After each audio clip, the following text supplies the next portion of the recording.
Sports on Air. Jerry, seeing you is a dream come true, my friend. I'm here. You didn't tell me that we'd see each other. You just said you'd be here.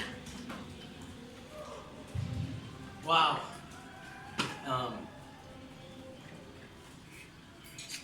When you lost 5 straight and gone through some of the struggles that we've gone, and you're playing a knockout to secure 8th place, to have to play Talking Text and Terrence Jones and Fogoy and Castro and the whole way, Semerad brothers, the whole way that they're playing as a team, Troy Rosario, and a twice to beat.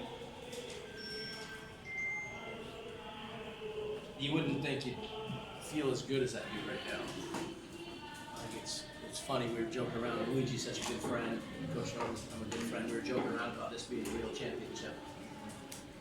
I honestly, just after that game, after the hard card guys showed, the other team played great, Meralco played great. Hard card guys showed the plays they made late to get us the win. It does feel like a championship win. It's funny. It's obviously not. I understand that, but just the emotion of how struggling from 5 games and things that we're trying to work through and get healthy. It's a nice feeling. And what's going to happen is one of you guys, who I call a friend, until you ask me the question, will ask me about Talking Text in about 2 minutes, and I'll dislike you immensely because my feeling then will go away and I'll feel worried. But for 2 minutes, I'm going to enjoy the battle that our guys threw out there, the plays that they made. And I think offensively today it was we, not me. Obviously Vic was great. Diamond's a special kind of team player. Simon made plays. JV made plays. Jerron made plays. It was really nice. But one of the guys I wanted to point out, thank you very much, sir, that I thought did a great job giving himself up selflessly early on was Chris Banchero. And he had been really trying to carry the scoring load for us so much of this conference as we were struggling offensively. We talked about just moving the ball and getting other guys a little more involved. And at halftime, he had 7 assists. And I think he ended up with 9. So that was huge. And I don't think, did Vic really only play 24 minutes? Oh, it felt like he played longer than that. But yeah, so many guys made plays. And I'm proud of them. 1, 2, 3, 4, 5. We had 6 guys in double figures. And just really proud of them. You direct me with questions now. And thank you in advance for taking away my pleasure with the question you're going to ask. Coach, could you talk about the struggle in defending the Roy and eventually? Oh gosh. I don't know if people thought I was joking or exaggerating, but because he's such a good face-up player, the first person I likened him to was Justin. I think Justin Brownlee can get his shot pretty much any time, and he's a great shooter. I didn't anticipate that James would knock down that many crucial threes in the 4th. I don't know if I felt like he hit 3 or 4 threes in the 4th, and we knew he could shoot, but we felt like he was much better attacking the basket, and we didn't have a great one-on-one matchup for him. So for him to hit those big threes, that was huge. And for me, the play of the game, there are two plays that stood out. And I'm sorry, I'm just going because I saw it. JD Cascio got an offensive rebound that led to a Chris Banchero 3. And we were down 4 or 5. 4. So we missed.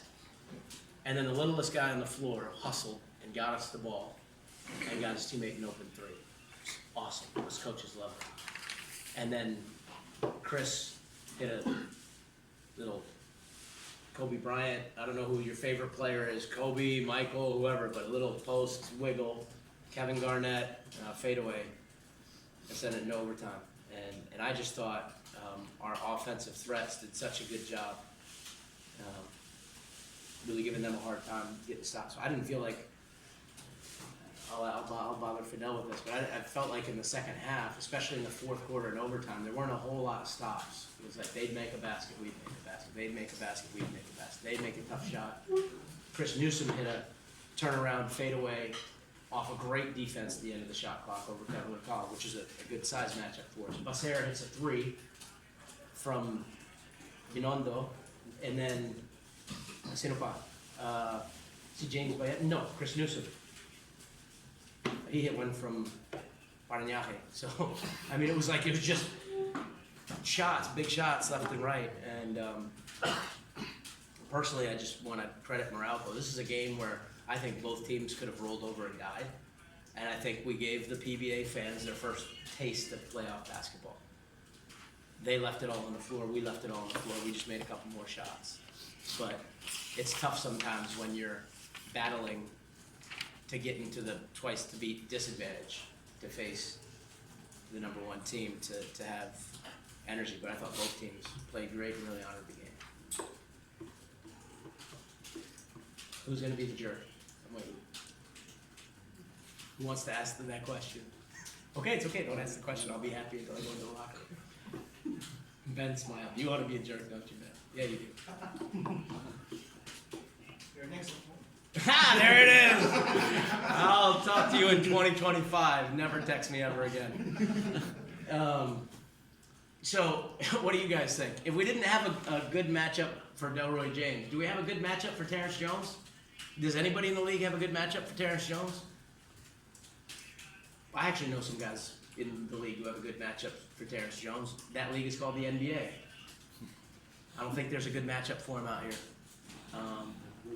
He's incredible. And, you know, the thing that I think that he's doing and that he's done, and gosh, credit to Coach Mark Dickel and Coach Ball, he's gotten other guys tons of open shots. And so the good shooters around him, he's made better. So usually when a superstar NBA guy who's made that much money comes in, he doesn't make everybody better. He's scored the ball at an incredible rate. And then now he's getting, I mean, what do? You have to help on Jones recover to Pogba. You have to help on Jones recover to Castro. You have to help on Jones recover to Troliano, who's playing great. Help on Jones recover to Samurai. Help on Jones, and it goes on. And they're just making plays. And they're defending fantastically, I think.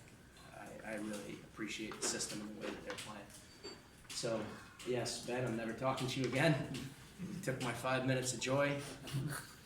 And then I'm not going to sleep tonight, and we're going to meet and try to figure out what we can do about that. But between here and that locker room with a bunch of happy guys, I'm going to be happy. I'm going to talk to them happy for 30 seconds. And I'll forgive you someday, Ben. Coach, you have a good matchup against Jones, Jake Pascual. You got him ejected the last time you played. Well, you know, I think the best matchup against Terrence Jones is like the stomach flu or just caught in traffic or something like that. I mean, but from a basketball standpoint, what we got, what they got, it's a challenge. You know, we're going to honor the game. We're going to do our best. We're going to try to throw some schemes at him. But the thing is, for 11 games, I think he's seen pretty much every kind of scheme and treatment he's going to see. So it's not like, oh, Bob Mitchell. I mean, I guess we could send all 5 guys at him. That wouldn't be very smart. So we'll do our best. But we're going to honor the game again. I'm just proud of the guys honored the game the way they did today. Coach, just curious that Simon Incis was guarding Delroy in the last few plays. Because he was hitting threes, there's a time I had told Simon and Chris, there might be some possessions I'm going to put you on him to force the drive and have Diamond be there to help. Because quickness-wise, they have the quickness to do it. Size-wise, they don't. So if he went to the post, we wanted to double him right away. If he was outside with a really quick guy on him, hopefully he'd be uncomfortable because he hit 3 threes. I think he hit 2 on K-Rots and 1 on Geron. Because those guys were concerned with his quickness, so they gave him a little bit too much space. So that was just to change something up for them. I mean, Norman's too good of a coach, and that guy's too good of a player to just throw one thing at him the whole time.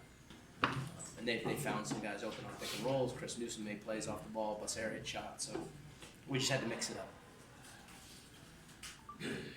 Bakit dapat si Abel Galigas para gusto niya? Just curious about it because he twice Yeah. scored against Simon. Yeah. So we were trying to send him to the help, have the big double early, and not let him shoot a three. And then he ended up hitting a three on Saturday. So, great job, coach. Yeah. I'm not talking to you either. Okay, we good, guys? Okay, coach. Yeah, I'm gonna go back to a happy locker room for the first time in a month. Thank you. Thank you. Thank you for watching. Click the subscribe button and ring the bell to be notified with our latest videos.